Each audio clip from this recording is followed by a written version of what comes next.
What is the true cost of kindness?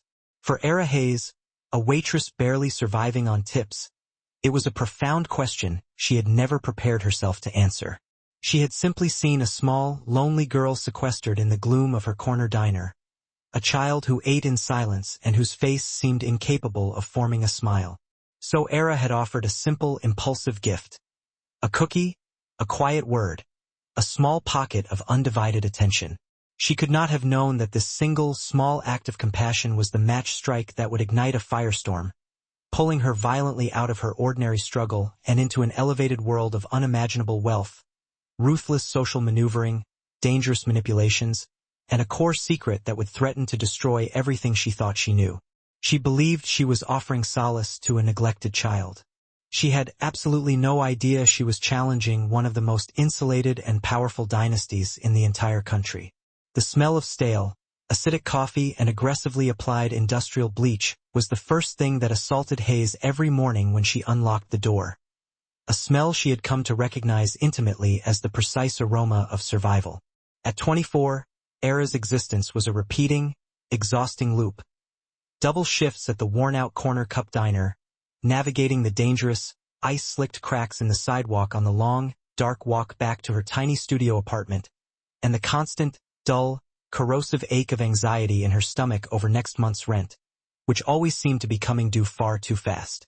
The Corner Cup was an outright relic, a defiant, greasy spoon that stubbornly clung to its crumbling foundation, fighting a losing war against the encroaching wave of sleek, merciless gentrification that had already consumed all the blocks closer to downtown.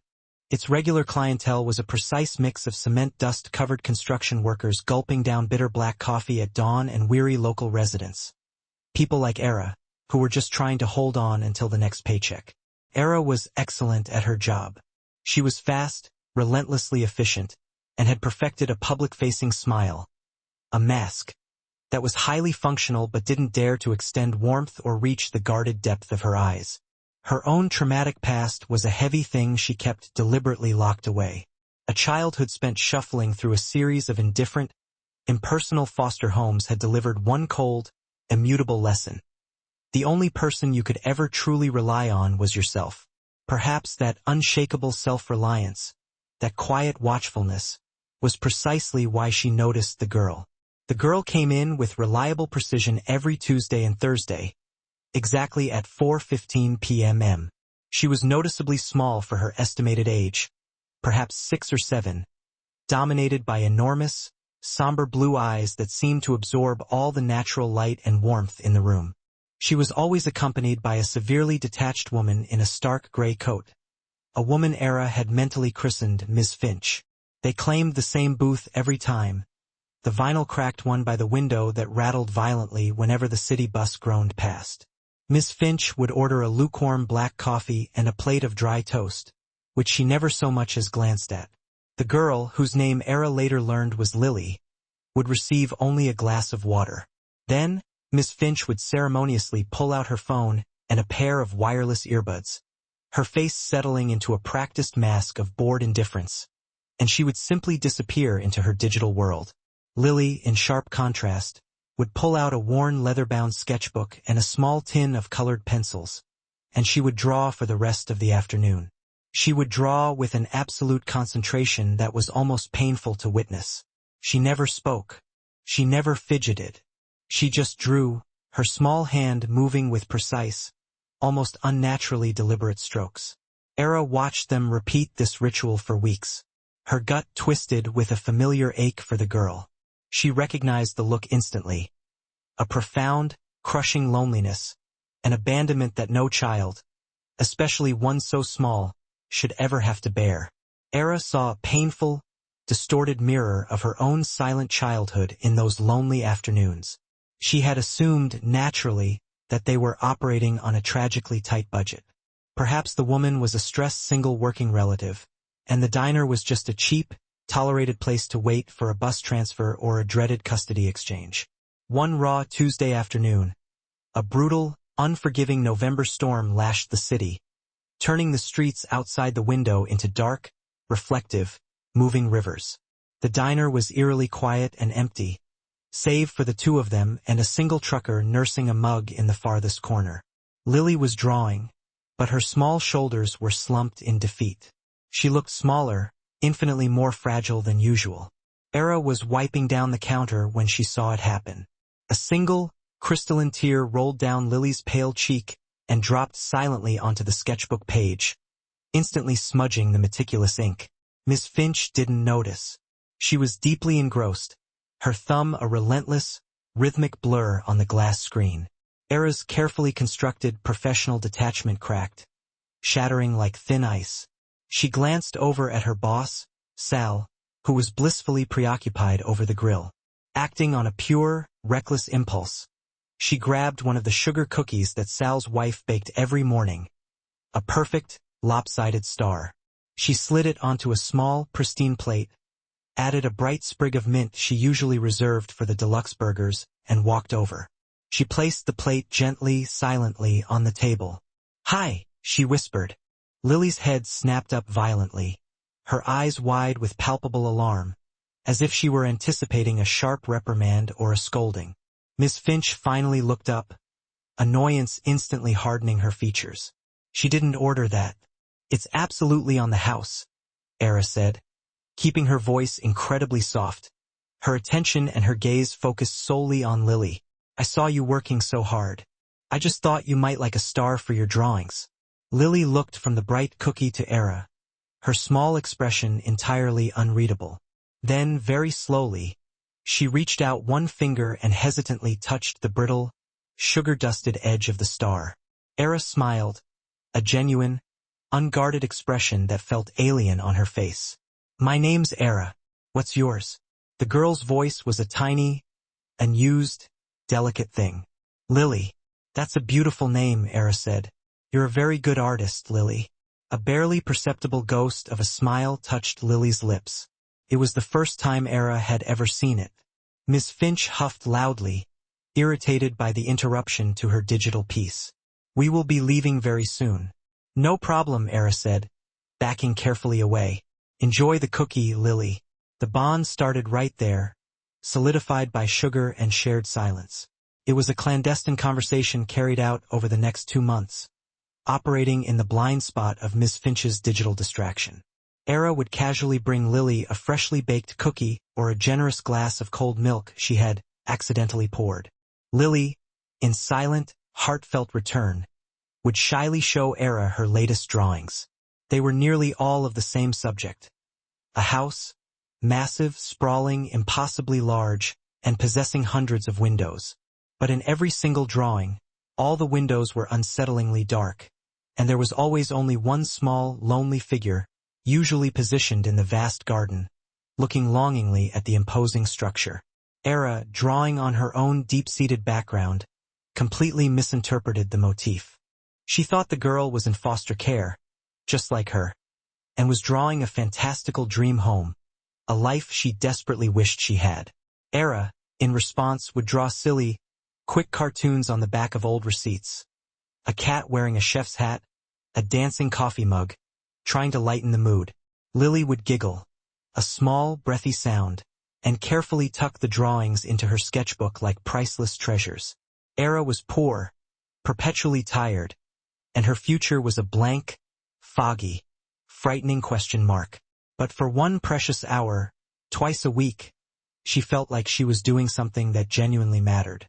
She was giving this lonely little girl the one thing she herself had never, ever been given. A moment of undivided, unconditional human attention. She had absolutely no idea that this simple, illicit human connection was not just a kindness, but a massive disruption. A dangerous variable being introduced into a carefully calculated, high-stakes equation worth billions. The week before Christmas, the established dynamic violently shifted. The air in the corner cup was thick with the manufactured smell of cinnamon and cheap pine emanating from the sad, tinsel-covered tree Sal had put up. Era had just finished a brutal lunch rush, her cheap apron stained with dried ketchup and her feet throbbing with agony. She was actively looking forward to 4:15 p.m. Having splurged on a small, $5 watercolor paint set to slip to Lily. The bell on the door chimed, but it wasn't Miss Finch and Lily. This time, Lily was flanked by two people who were so stunningly out of place in the greasy diner. They looked as if they had physically stepped out of the glossy pages of an international fashion magazine.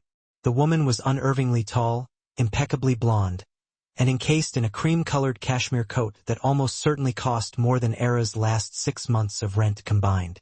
Her face was a perfect, sharp sculpture of high cheekbones and bored, icy disdain. The man beside her was, Era had to admit it despite herself, magnetic, radiating intense, tightly compressed energy. He wore a dark, perfectly tailored suit with no tie, and he was glued to his phone, his voice a low, authoritative rumble. I don't care about the projections, Mark. Liquidate the position. All of it, he said, without sparing a glance at where he was going. Sebastian, darling, the woman said, her voice like the chilling sound of ice chips cracking. Must you? We're here for this. She gestured vaguely at Lily, who was clutching her sketchbook protectively to her chest. One moment, Genevieve, the man, Sebastian said, holding up a dismissive hand. They slid into the booth.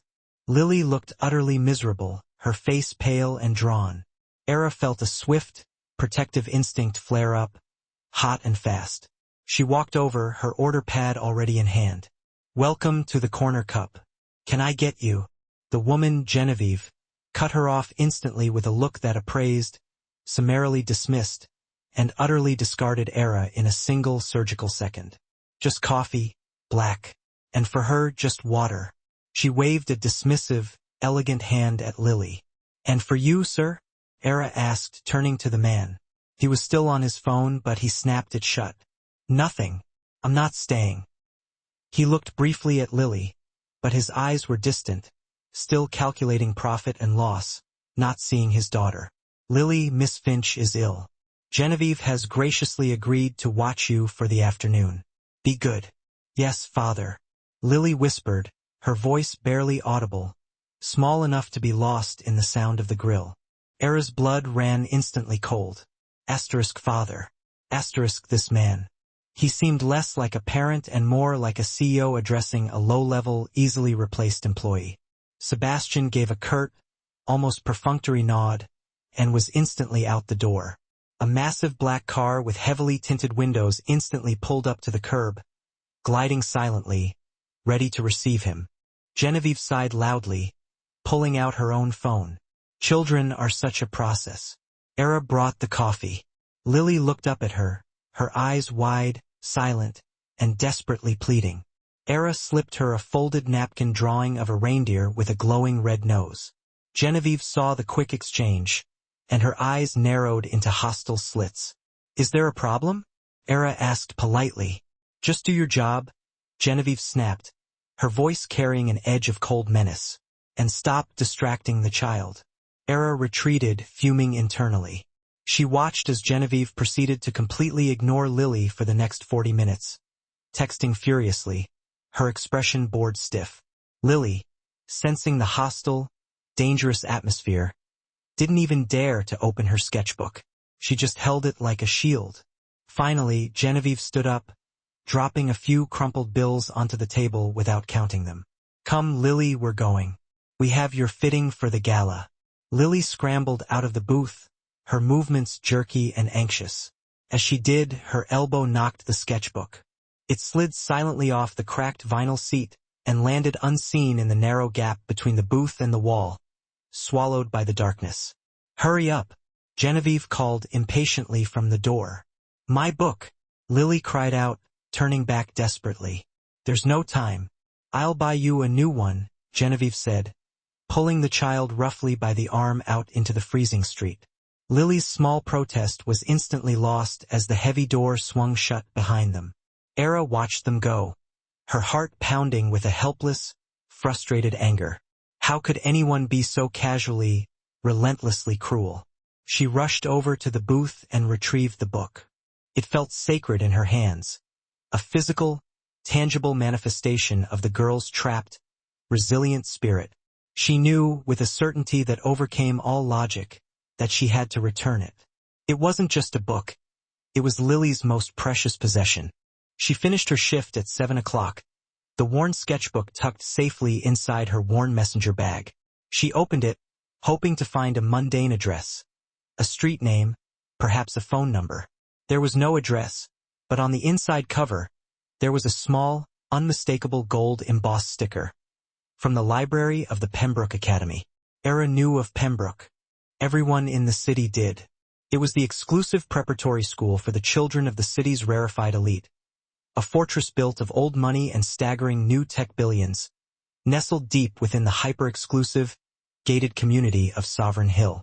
Her diner was in the working-class part of town known simply as the Heights. Pembroke was in the other Heights, a different economic dimension entirely. She checked the bus schedule. The journey would require 2 nerve-wracking transfers and a long, frigid walk in the biting cold. Her feet ached constantly. Her rent was due in 3 days. She should have been calling Sal to pick up an extra shift, not chasing after a rich girl's expensive toy. But then she remembered Lily's face, the precise tear on the page, the desperate, mute plea in her eyes as Genevieve had dragged her away. "Damn it," Era muttered, pulling her thin, threadbare coat tighter around her. She sprinted for the bus. The journey to Sovereign Hill was less like a commute and more like passing through a sudden, terrifying portal to another dimension. Era's bus rumbled from the gritty, graffiti-tagged streets of her neighborhood, with its check-cashing stores and boarded-up storefronts, eventually transitioning onto wide, manicured, tree-lined boulevards. The houses grew steadily larger, set farther and farther back from the road, until they disappeared entirely behind massive 20-foot-high stone walls and intricate, intimidating wrought iron gates. The bus dropped her at the massive main entrance to the Sovereign Hill community. A uniformed guard stepped out of a heated booth, his expression bored and supremely indifferent until he actually saw Era. Her worn-out sneakers, her thin jacket, and the small corner cup logo visible on her apron, which she'd forgotten to take off, marked her instantly and irrevocably as an outsider. "Can I help you?" he asked, his tone implying he knew perfectly well that she required no assistance and should be leaving immediately. I'm looking for a student from Pembroke Academy," Era stammered, holding up the worn sketchbook. "Her name is Lily Thorne. She left this at my diner. I just wanted to return it to her." The guard's professional expression hardened instantly. "Thorne? You're here for the Thorne estate?" He looked at her with the deep disbelief reserved for someone who had just claimed to be the Queen of England. "We do not allow unannounced deliveries. You can leave it with me." "No," Era said, clutching the book tighter to her chest. "I want to give it to her personally." She was very upset. The guard sighed dramatically, clearly infuriated by this breach of protocol. He spoke into a radio clipped to his shoulder. "Got a 10 to 96 at the main gate. A waitress claims to have property for the Thorne residence. Stand by." A moment later, a sleek black golf cart, more luxurious than Era's first car, pulled up silently. A different guard, this one visibly armed, stepped out. "I'll escort you, but you'll wait at the service entrance." Era was driven through a neighborhood so quiet and intensely private it was positively eerie. The houses were not merely houses. They were impregnable compounds. They finally stopped at a secondary gate that was even more imposing than the main community entrance. A solid, unyielding wall of black steel and dark stone. Era was directed to a small, unsigned utility door next to the massive, multi-car garage. She waited in the biting cold for 10 agonizing minutes before the door was pulled open violently by Miss Finch. The nanny's face, when she saw Era standing there, was a terrifying mask of pure, unadulterated fury. "You," Miss Finch hissed, her voice low and venomous, yet vibrating with terror. "How dare you come here?" "I just wanted to return Lily's book," Era said, holding it out immediately. She was so upset when she lost it. "You have no idea what you've done," Miss Finch interrupted, snatching the book away and clutching it protectively. "You are a waitress. You serve coffee and clean tables. You do not, ever, get involved in the lives of your customers. Do you know who Mr. Thorne is? He is Lily's father. He is Sebastian Thorne, the founder and CEO of Astronomics. He practically owns the global market. He is engaged to Genevieve Harding of the Harding banking family. These are not people you get involved with. You are a bug, and you just flew directly into a spider's web. Era recoiled as if struck. I just wanted to be nice. Your kindness is a dangerous complication. Miss Harding was highly displeased with Lily's attachment to you. Your presence here at this house is 1,000 times worse. You need to leave now, and you will never speak to Lily again. Do you understand? Era. A small, high voice cut through the chilling tension. Lily, dressed in silk pajamas, was standing at the top of a grand, curved staircase, visible through the glass panels of the main hall door. She had seen Era through the window. Before Miss Finch could react or stop her, Lily bolted down the stairs, running past the stunned nanny, and threw herself at Era, wrapping her arms tightly around the waitress's legs. You found it. You brought it back. Lily cried, burying her face fiercely in the fabric of Era's thin coat. Era's heart broke instantly. She knelt down, ignoring the frozen concrete and the horrified nanny, and hugged the child back hard. Of course I did, sweetie. I knew you'd miss it. Who is this? What in God's name is going on at my service door? The voice was Genevieve Harding's. She stood in the doorway, wrapped in a shimmering silk dressing gown, her face contorted in a sneer of pure disbelief and cold disgust. This person forced her way onto the property, Miss Finch said immediately, her voice shaking violently. She was clearly terrified of Genevieve's wrath. That's not true, Era said, standing up, though she kept a protective hand placed firmly on Lily's small shoulder. I was just returning. You were trespassing, Genevieve said, her voice dropping to a deadly, quiet hiss. You, a common diner waitress, think you can just show up here? What did you want? A reward? A job? Are you trying to extort us? What? No, I just wanted to give Lily her book. She's my friend, Lily shouted, a surprising, fierce show of defiance. Genevieve laughed. A cold, sharp, unpleasant sound. A friend? Darling, she serves people like us. She is not, and never will be, your friend. She's a nobody from a slum, and she is probably covered in grease. Era flinched physically as if she had been struck. The casual, absolute cruelty was breathtaking. I think you should leave now, Genevieve said, advancing dangerously on her. I just tried to be nice to her, Era pleaded, her voice trembling not just with cold, but with surging anger. Can't you see she's just a kid and she's desperately lonely? That, Genevieve said, her eyes narrowing to hostile slits, is the most ridiculous and insulting thing I have ever heard. She has everything. Tutors, clothes, a house you couldn't even dream of. She doesn't need friends. She needs discipline and appropriate boundaries. The low, resonant thrum of a high-performance engine cut through the cold night air. Headlights swept the drive. A massive black Maybach sedan pulled up silently, and Sebastian Thorne stepped out, his phone, as always, pressed tightly to his ear. He ended his call abruptly as he took in the strange tableau at his service entrance. His daughter clinging tightly to a disheveled, unknown stranger. His fiancée radiating white-hot fury, and his nanny looking utterly terrified. What in God's name, he said, is going on here? Sebastian Thorne instantly processed the scene with the same rapid, cold, and flawless analysis he routinely used for a highly volatile stock market position. Asset 1, his daughter Lily. Status: distressed, currently clinging to an unknown variable. Asset 2, his fiancée Genevieve. Status: furious, a potential liability in this context. Asset 3, the nanny Miss Finch. Status: frightened, unreliable data. Variable: the unknown woman. Status: poor, judging by the uniform, defiant, and the apparent source of the entire disruption. Sebastian. Thank God, Genevieve said instantly recalibrating her voice, shifting flawlessly from sharp ice to smooth, concerned velvet. This woman, she's been harassing Lily for weeks at that diner. I warned her to stay away, and now she's shown up at our home. She's clearly unstable. She's trespassing. That is a lie, Era exclaimed, her voice shaking slightly but strong enough to carry. Mr. Thorne, my name is Era Hayes. I work at the Corner Cup. Lily left her sketchbook there. I was just returning it.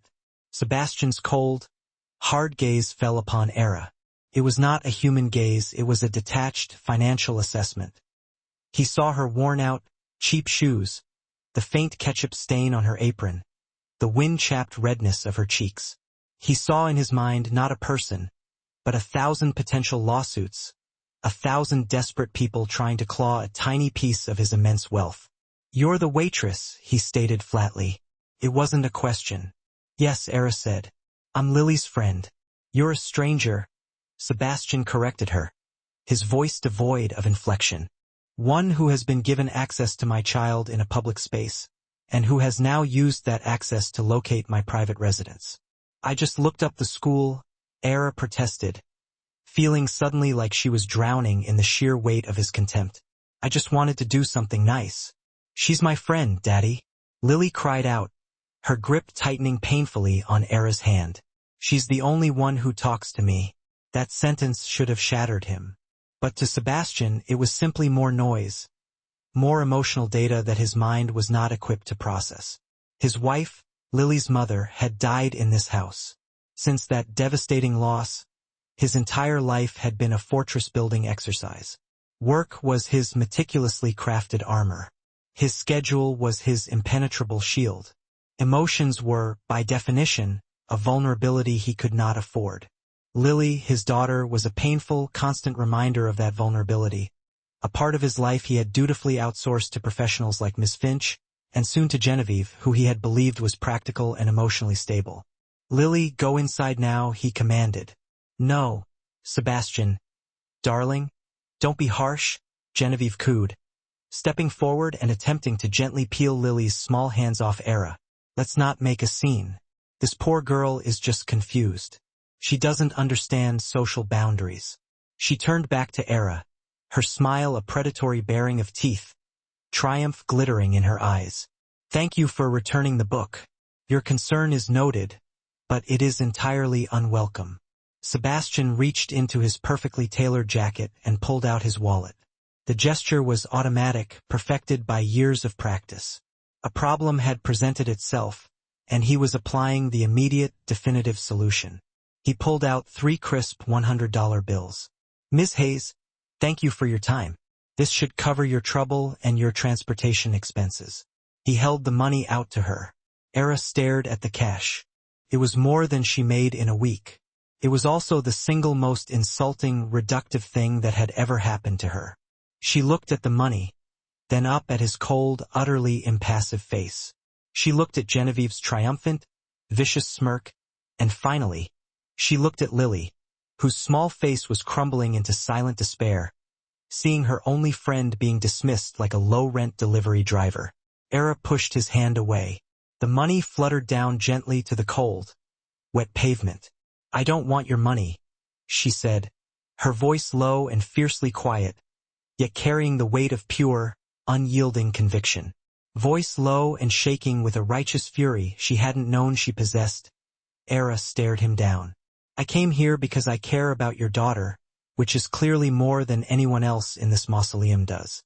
She turned her gaze on Sebastian, and for the first time, she wasn't looking at the image of a titan, the celebrated billionaire on magazine covers. She was looking at a failed father, a man whose wealth had utterly blinded him to the basics of human connection. "You're her dad. You're glued to your phone while your fiancé openly insults her, and your nanny is too terrified of you to intervene. And this little girl, this amazing, brilliant, sweet little girl, is silently charting her isolation by drawing pictures of this giant, empty, gilded cage of a house where she is completely and utterly alone. You think because you've given her this?" Era gestured toward the sprawling, obsidian shadow of the mansion, its windows dark and lifeless, "that you've done your job. You're wrong. She's lonely and I feel sorry for her." She knelt beside Lily's rigid form, gave her a final, fierce hug, and whispered, "Be brave, Lily Pad. You have so much courage inside you." Then she stood, turned her back on the richest man she'd ever met, and walked away. She didn't wait for a car. She didn't want his money or his charity. She walked the entire 3-mile length of the Sovereign Hill driveway, down the dark, tree-lined roads, the chill of the night seeping through her diner uniform. She never once looked back. Behind her, the massive wrought-iron gates of the Thorne estate closed with a heavy, metallic thud that sounded like a final door slamming on her life. Sebastian Thorne stood frozen on his immaculate gravel driveway, the 3 wet $100 bills still lying forgotten at his feet. Genevieve, having rushed out, was sputtering beside him, her voice high and tight with outrage. The nerve, the audacity of that common girl. But Sebastian wasn't listening. He was watching Era's retreating figure disappear into the blackness. A single word she'd flung at him had lodged itself in his brain like a piece of shrapnel. Lonely. It was the same desolate word his wife, Clara, had used to describe him, quiet and final, right before she had died 5 years prior. The long walk back to her cramped corner of the city was a painful blur fueled only by cold air and residual adrenaline. By the time Alara shoved her key into the apartment lock, the white-hot fury had cooled, replaced by a bone-deep weariness and a creeping, paralyzing sense of dread. She hadn't just insulted a rich guy. She had insulted Sebastian Thorne, one of the most powerful and ruthless figures in the city, and she had done it in front of his calculating, cruel fiancé. She woke the next morning feeling utterly exposed, as though she had a large, pulsing target painted on her back. She put on her starched, familiar uniform, her hands shaking slightly as she tied the apron strings. "It'll be fine," she told her tired reflection in the steamed-up bathroom mirror. "What can they possibly do? It's a diner. They are billionaires who rule the financial world. They won't even waste another thought on me." But she had fundamentally misunderstood the kind of person Genevieve Harding was. For Genevieve, Alara wasn't merely a forgotten annoyance. She was a dangerously loose end. She was a witness to Genevieve's casual cruelty and, worse, a person who had seen Sebastian's perfectly curated life exposed as a grotesque sham. She had seen the truth, and she had to be silenced. She had to be systematically erased. Era walked into the corner cup and immediately knew the atmosphere was wrong. Sal, her boss, a man who usually greeted her with a gruff, "You're late," even when she was precisely on time, was standing by the register, his face pale and drawn. "Sal, are you okay? The coffee is not even on yet." "Alara, come in the back." He led her through the swinging door to his tiny, perpetually cluttered office, a space usually reserved for filing and complaints. A tall, impeccably dressed man in a charcoal suit, representing the city health department, was sitting in Sal's only chair, clinically rifling through ancient invoices. "What in the world is going on?" Era asked, her stomach tightening into a fearful knot. We got an anonymous tip," Sal said, his eyes avoiding hers, fixed instead on the floor. "A very detailed one. Claimed one of our waitresses was unhygienic. That she was fraternizing with customers in a way that was unprofessional, soliciting favors. That," Sal took a shaky breath, "that they said you were accepting payments from patrons off the books." "What? That's insane, Sal. You know me. I would never." "I do, kid. I know you," Sal said, his voice ragged with helplessness. "But this guy, he's not here for a warning or a simple fine. He's talking about shutting us down entirely. Fines that would bankrupt me." They knew, Era. They knew about the faulty wiring in the walk-in fridge. They knew about everything we've tried to hide for years. "It was her," Era whispered, the blood draining from her face. "Genevieve Harding." "I don't know who it was," Sal said, looking utterly defeated, his hands hanging limp at his sides. "All I know is they said the problem was you, and that if the problem was removed immediately, the inspection would be, quote, favorable. You're firing me." It wasn't a question.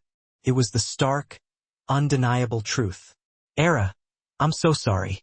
I've got 3 kids to feed. This diner is all I have left in the world. They have me by the throat. I have to let you go." He handed her a slim envelope containing her last week's pay, all in cash. I can't even give you a reference." They made that excruciatingly clear. Era walked out of the diner and into the cold morning air in a daze. The world felt like it was suddenly tilting on its axis. Fired. Blacklisted. No reference. systematically annihilated. The next 2 weeks were a freefall into utter desperation. She applied at every diner, every coffee shop, every late-night bar in a 30-block radius. The response was disturbingly consistent. A polite, practiced, "We'll call you," followed by crushing silence. Or worse, a manager would look at her application, glance at her name, and suddenly, his face would cool, the eagerness vanishing as he'd say, "Oh, you. I'm sorry, Miss Hayes, the position was just filled this morning." Genevieve hadn't just gotten her fired.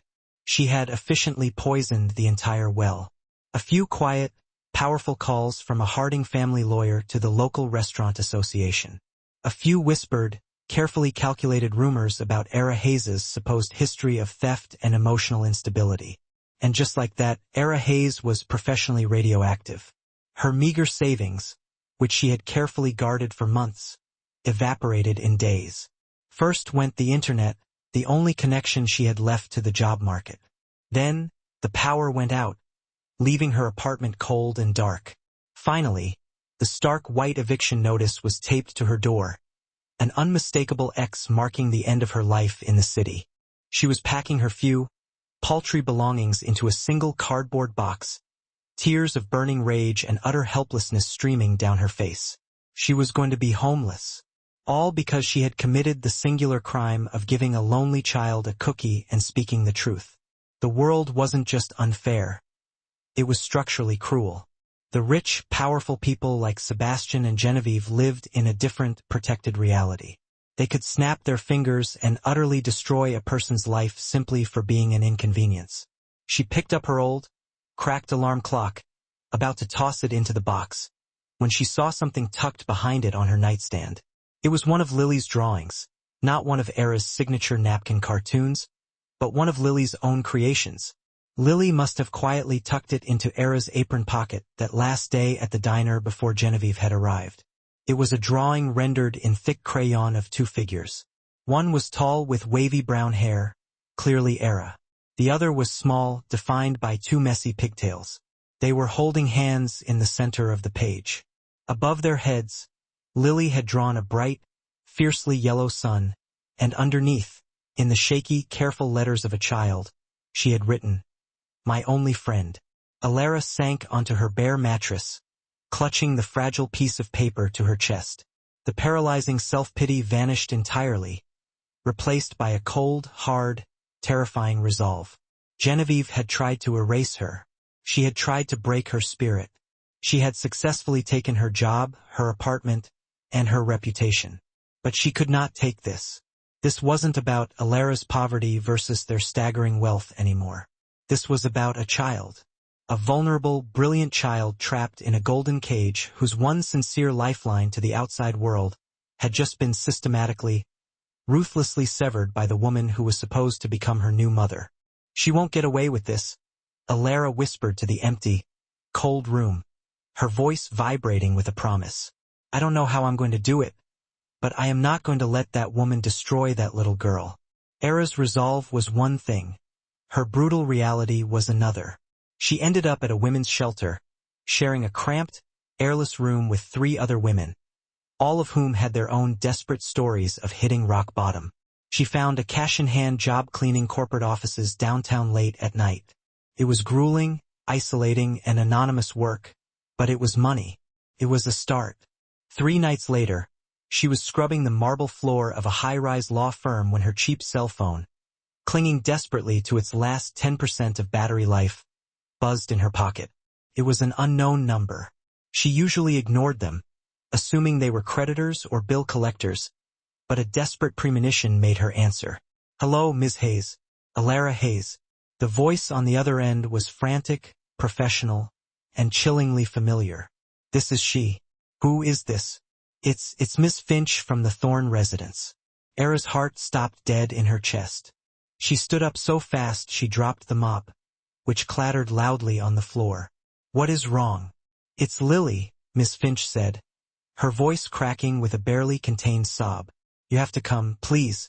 She's at the St. James Mercy Hospital private wing." I'm so sorry, Miss Hayes. I should have spoken up sooner. I'm so sorry. What happened to her?"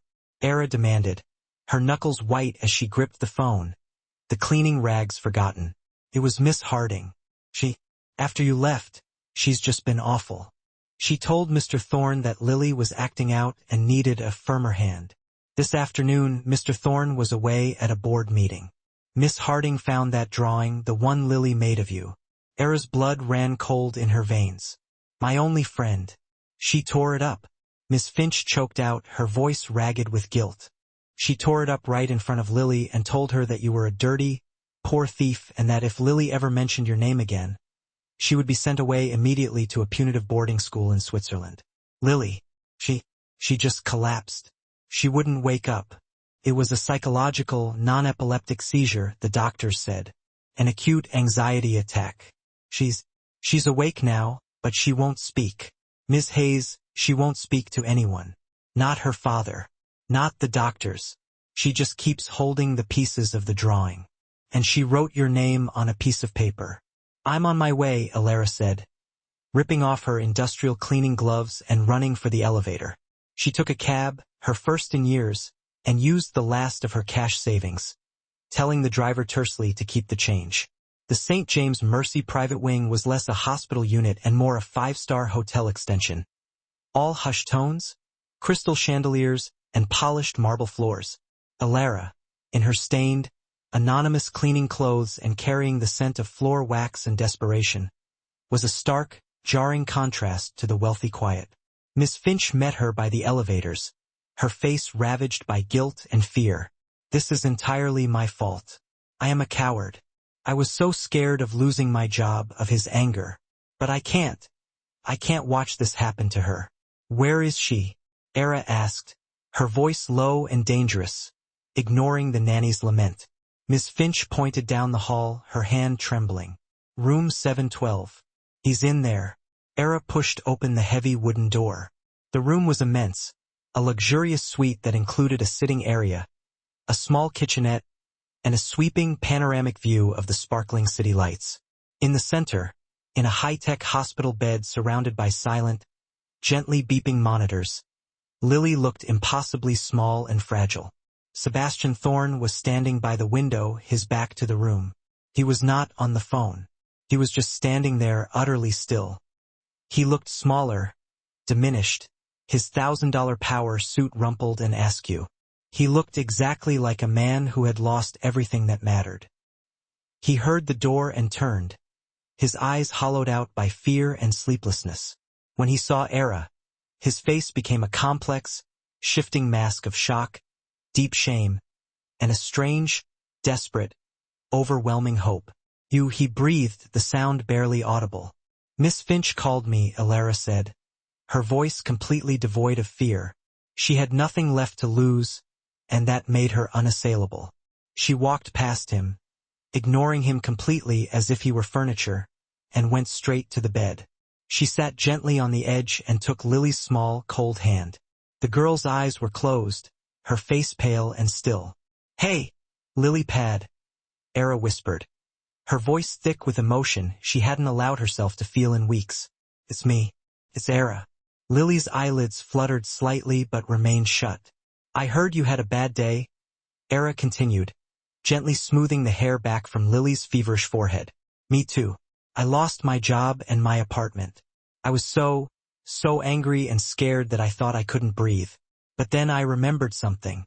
I remembered my friend who draws the best stars and the bravest-looking cats in the whole wide world. And I remembered that as long as I had a friend, I wasn't really alone. She gently took the crumpled, torn pieces of the drawing from Lily's other hand, which had been clutching them so tightly. This is beautiful, Lily, but she can't tear up the real thing. She can't tear up us. Our friendship is right here.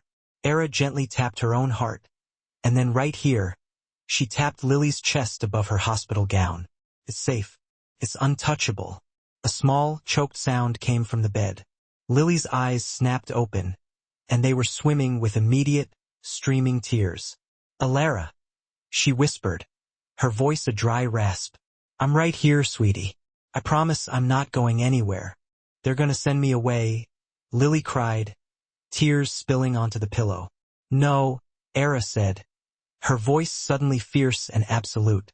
No, they are absolutely not. Sebastian Thorne watched this impossible exchange. He watched this broke, homeless waitress. This woman his fiancé had tried so hard to utterly destroy. Do what a team of the world's most expensive pediatric specialists had failed to accomplish for the last 6 terrifying hours. She had brought his daughter back to life. He saw with horrifying, sudden clarity the truth that had been hiding in plain sight. He saw his imposing house not as the fortress he had intended, but exactly as Alara had described it, a prison. He saw his calculating fiancé not as a partner, but as a glittering, manipulative parasite. And he saw his own reflection in the darkened window glass.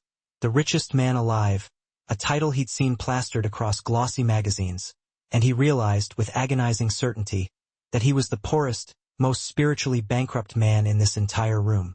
The door to the hospital room swept open with an impatient sound. Sebastian, I just spoke to Dr. Ulrich. Genevieve Harding stopped dead in the doorway. Her eyes, filled with cold, self-assured composure, locked onto Era, who was sitting protectively holding Lily's hand. The color drained from Genevieve's face completely, then returned in a rush of furious crimson blotches that marred her flawless makeup. What is she doing here? She spat, her voice laced with venom. Sebastian, have her arrested immediately. This is the stalker I told you about, the one who's been harassing us. She's probably what caused this entire neurotic episode. Sebastian Thorne looked at his fiancée. He truly saw her, without the blinding filter of ambition and convenience, for the very first time. He saw the perfect, calculated beauty, the cold, utterly ambitious eyes, and the vast, echoing void where a human heart should have been. Did you tear up Lily's drawing? He asked, his voice dangerously quiet, so flat it was unnerving.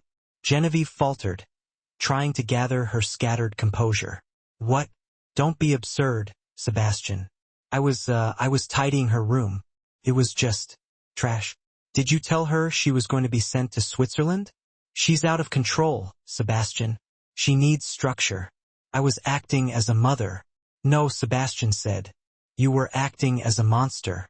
The door of the hospital room clicked shut, sealed closed by some unseen hand, trapping the 3 of them in a silence that was infinitely louder than Genevieve's ensuing. High-pitched screams of outrage would have been.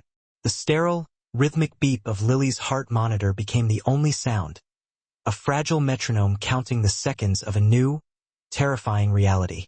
Sebastian Thorne, the man who commanded global markets and brought foreign governments to heel with a single, sharp phone call, visibly deflated. The polished armor of his authority, his immense wealth, and his long-suppressed anger dissolved, leaving behind a man who looked utterly hollowed out. He staggered backward as if struck by a physical blow and sank heavily into the sterile vinyl visitor's chair. He put his head in his hands, his shoulders, clad in a $20,000 bespoke suit, shaking uncontrollably. For the first time since their first meeting, Era saw him not as a titan of industry, but as a terrified, utterly broken man. He was, she realized with a profound sense of aching pity, just as much a victim of his own isolated life and wealth as Lily was. Era did not look at him. Her entire focus remained fixed on the small, trembling girl in the bed. She gently took a cup of water from the bedside table, holding the straw to Lily's parched lips. Just a small sip, Lily pad. That's it. You're safe now. I'm right here. You are completely, totally safe. Lily's eyes, still wide with the shock of the confrontation, finally focused solely on Era. The stark terror began slowly to recede, replaced by a consuming, bone-deep weariness. She leaned her head into Era's comforting hand, a silent, desperate plea for lasting comfort. She's not coming back, Lily whispered, her voice a dry rasp. No, sweetie, Alara said, her voice a low, fierce promise that resonated through the quiet room. She is never, ever going to hurt you again. Across the room, Sebastian finally looked up. His eyes were intensely red. He hadn't wept, Era thought, probably in decades. He was a man who processed, who calculated, who acted. He did not permit himself to feel. And now, A tidal wave of grief and feeling he had suppressed for 5 agonizing years since his wife's death was crashing over him, and he was drowning in it. "She's right," he said, his voice a rough, unfamiliar croak. He cleared his throat forcefully, trying desperately to regain some semblance of the control that had defined his existence. "She's never coming back." He stood up, pulling at his suit jacket, an automaton trying mechanically to reset itself. And then he did the only thing he knew how to do when faced with a crisis. He reached for his wallet. It was an instinct as deeply ingrained as breathing itself. Problem had been identified. The solution was, invariably, payment. "Ms. Hayes. Alara." He walked toward her, pulling out his leather checkbook and a heavy gold pen. What I allowed to happen to you? Your job? Your apartment? It's reprehensible. I can't begin to apologize." He fumbled slightly with the pen, his hand shaking. "Please, let me fix this. Tell me a number. Any number you can think of. I'll buy you a house. I'll set up a permanent fund for you. Whatever you want. I will make this right, Alara." He started to write the figure, his hand unsteady. Alara watched him. There was no rage left in her now, only a profound, aching pity for his inability to comprehend anything outside the language of commerce. She gently put her hand over his, stopping the pen before the ink touched the paper. "Mr. Thorne," she said, her voice soft but unyielding, "you're still doing it." He looked at her, his face confused, shattered. "Doing what?" "This." She tapped the checkbook lightly with her finger. "You're trying to write a check to make a devastating problem go away. You're trying to pay for your absolution. I am not a problem to be solved, Mr. Thorne. I am a person. And your daughter," she said, her gaze hardening with resolve, "is not a line item you can delegate or outsource. This is not a transaction." He flinched violently, pulling his hand back as if he had been physically burned. "Then what?"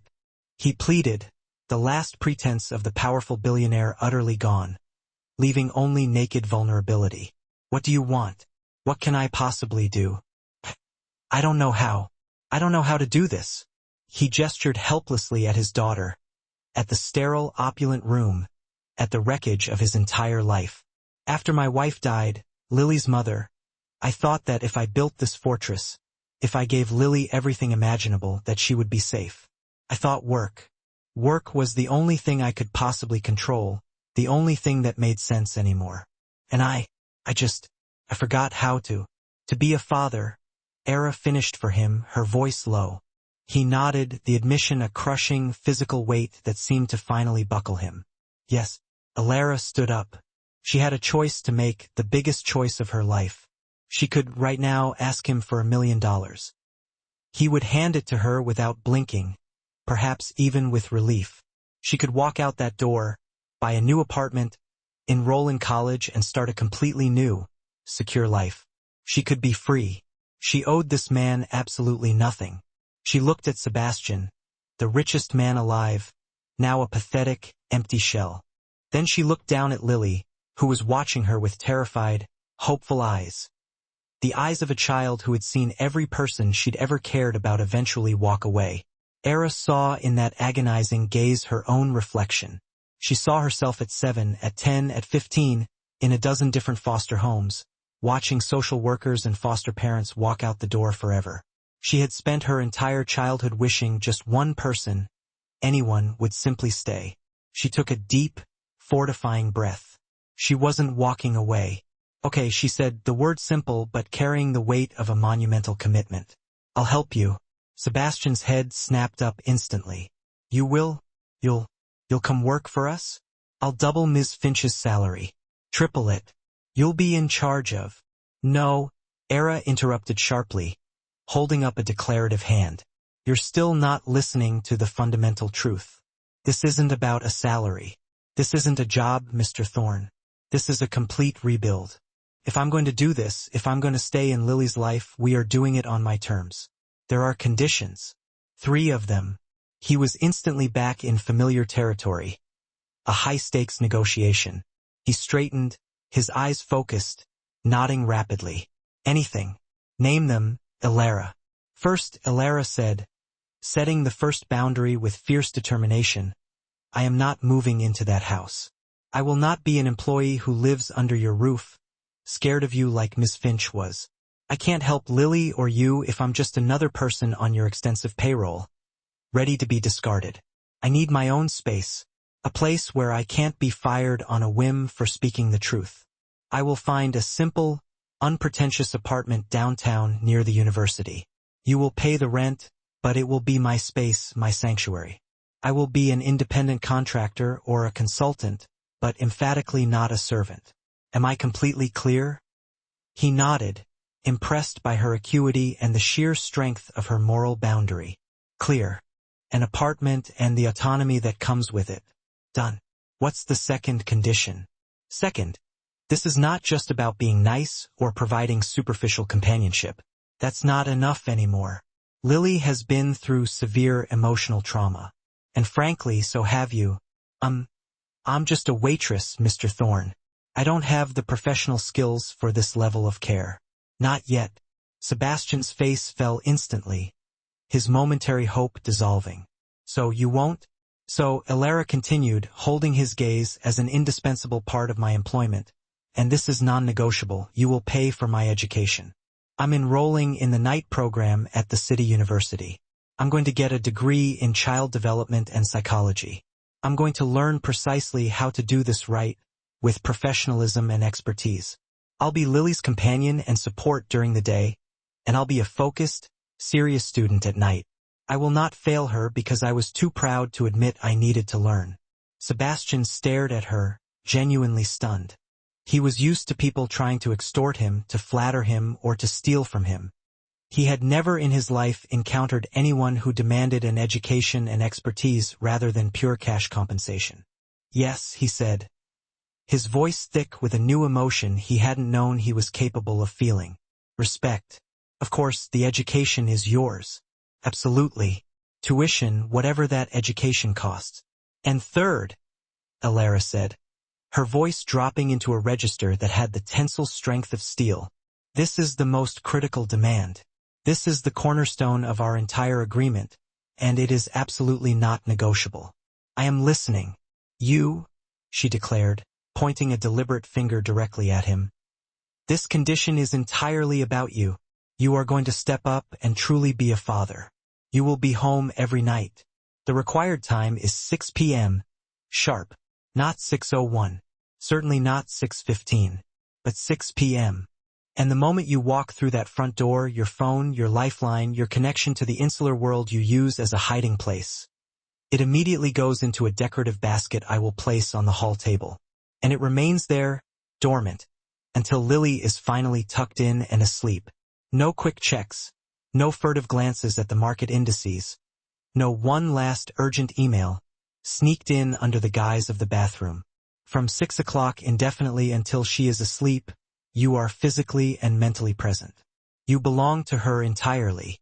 If you cannot agree to that stipulation, if you refuse to honor that commitment, then I am walking out this door right now, and you will never see me or perhaps understand the path forward again. For a full minute, Sebastian Thorne remained frozen in absolute silence. He meticulously studied his hands, the very hands that had signed labyrinthine, 1,000-page contracts, the hands that had relentlessly built his multinational financial empire. He mentally cycled through the frantic market openings in Tokyo, the perpetually demanding 24/7 news cycle, the dizzying billion-dollar decisions that materialized and shifted every single second. He contemplated the vast, gaping, almost ravenous void that his manic work schedule habitually filled. Elara wasn't just imposing a curfew. She was demanding that he stand still and face that terrifying emptiness head-on. He slowly raised his gaze to his daughter, whose small, pale face was desperately hanging on his unspoken answer. In her expectant eyes, he caught the faint, painful ghost of his deceased wife, and he heard her final, echoing words to him. Asterisk, it's all just empty, Sebastian. You've built an empty golden world. He was utterly, definitively done with empty. He met Elara's eyes straight on, and for the very first time, she saw the vulnerable man beneath the hardened facade. She saw the true person, not the powerful myth. 6 o'clock, he stated, and the single word was less a promise and more a solemn vow. No phones. The deal. The subsequent few months were anything but a storybook fairy tale. They were grueling. Era relocated to a clean, brightly lit two-bedroom apartment situated conveniently near the college campus where she had enrolled. Sebastian, demonstrating a commitment that surprised his entire executive team, made good on his word and orchestrated the complete clearing of her professional reputation. Although Era had absolutely no desire to ever step foot back inside the Corner Cup diner, he also rehired Miss Finch, who, after delivering a long, deeply tearful apology to Era, quickly transformed into her most steadfast and grateful ally in the complex, delicate rebuilding of the Thorne household.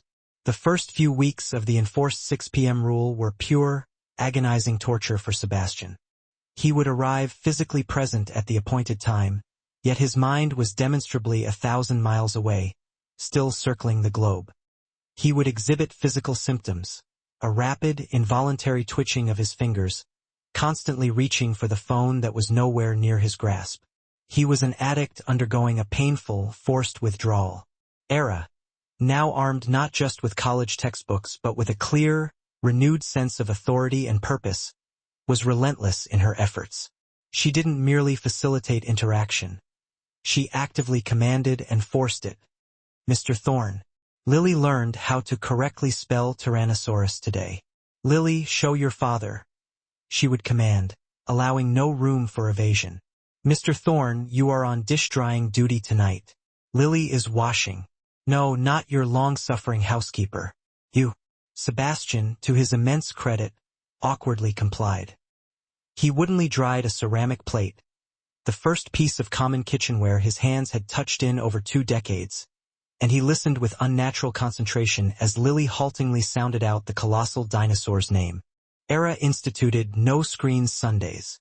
Sebastian very nearly suffered a corporate aneurysm. Era, I can't just... The Asian markets open on Sunday night.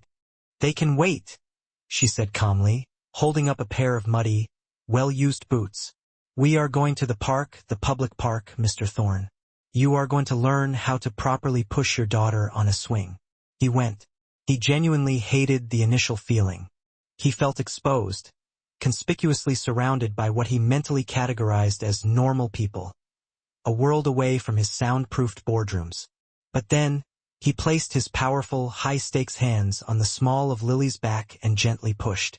She emitted a high-pitched, crystal sound of pure, unadulterated joy, a sound that he hadn't heard reverberate since before her mother's death.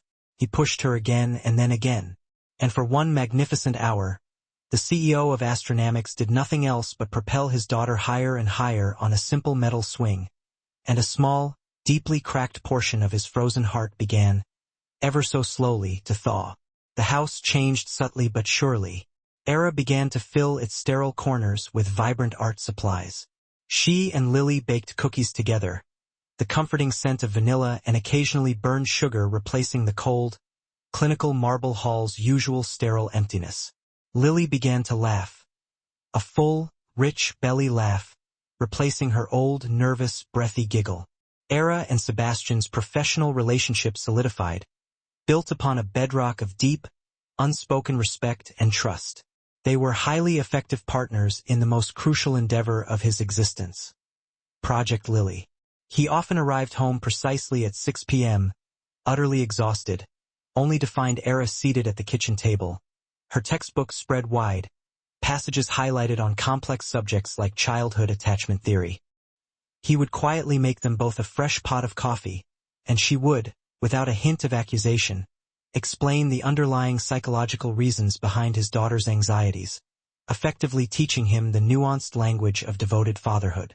One evening, almost exactly a year after the terrifying hospital crisis, Sebastian returned home. It was 5:58 p.m. He walked into the front hall, and the mansion was a raging storm of noise, color, and joyous chaos. There were children, at least 24 7-year-olds, running wildly through his pristine atrium, screaming with delight and covered head to toe in cake frosting. He found Era in the kitchen, expertly frosting a new batch of cupcakes. "What?" he asked, though he found himself genuinely smiling. "Is this? It's Lily's 7th birthday party?" Alara replied, handing him a perfectly frosted cupcake. "I invited her entire class. I think—" She looked around at the sweet anarchy. "I think it's going remarkably well." He watched the scene unfold. 12 months prior, his security team would have been instantly dispatched to clear the entire building. Now, he simply shook his head in quiet wonder, took a sizable bite of the cupcake, and walked into the living room, where he was immediately and joyously tackled by his daughter and her entire screaming cohort of friends. Later that night, the mansion was finally, blissfully quiet. The last parent had collected their sugar-hyped child. Era was helping Ms. Finch with the final lingering dishes, and Sebastian was sitting in the library, a comfortable, book-lined room he now used every single night. Lily padded in, wearing her striped pajamas and clutching her worn leather sketchbook. "Daddy, I have a present for you," she whispered. "You do?" he asked, pulling her gently onto his lap. "But sweetie, it's your birthday." "I know. But I finished my book," she explained simply. "I wanted you to have it." Sebastian carefully opened the familiar, slightly worn leather book. The first dozen pages were the same heartbreaking drawings he had initially seen. The giant, dark, empty house, the tiny, solitary girl isolated in the sprawling garden. But as he turned the pages, the narrative began its marvelous change. There was a new, brightly colored crayon drawing of a tall man in a business suit looking utterly bewildered while awkwardly drying a plate. There was one of Era and Lily cheerfully planting bright flowers in the garden. There was a vivid picture of him, Alara, and Lily at the public park, with Lily soaring high, practically flying on the swing. He turned to the very last page. It was the drawing she had labored on for the past month. It was the house, the giant, sprawling mansion. But this time, every single window was blazing with a bright, warm, life-giving yellow light. On the front lawn stood 3 distinct figures: a tall man, a woman with warm brown hair, and the small girl securely placed in the middle. They were all holding hands tightly, and above them, drawn in a shaky, careful 7-year-old hand, was a 4th figure, a small, smiling woman looking down peacefully from a white cloud.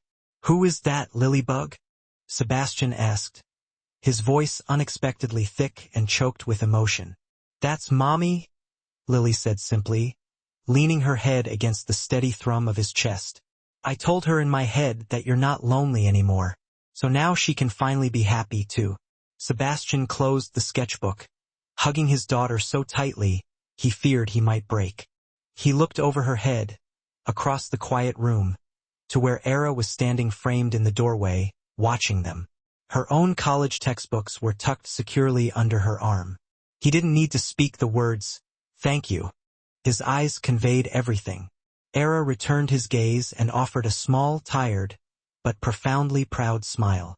The waitress, the supposed nobody from a forgotten slum, had accomplished what all his billions in assets could not. She hadn't merely saved a frightened, lonely child. She had courageously built a functional, loving home from the foundations up. In a world that so often measures wealth purely in dollars, in rapidly updating stock tickers, and in the sheer size of our architectural accomplishments, it is startlingly easy to forget what rich truly means. Era Hayes had begun with nothing. Sebastian Thorne ostensibly had everything. But it was Alara who held the true, lasting currency. Boundless kindness, profound empathy, and the extraordinary courage required to truly see the person standing right in front of her. She didn't just save a lonely child. She saved a family unit. She proved an indelible truth, that the biggest, most impactful changes in life don't materialize from a billionaire's checkbook, but from a simple, deep, and unwavering human connection. What did you think of Era's courageous story? Do you believe that one person's simple kindness can genuinely break through the imposing walls that money and power have so carefully constructed? Let us know your insights and thoughts in the comments section below. We make sure to read every single one.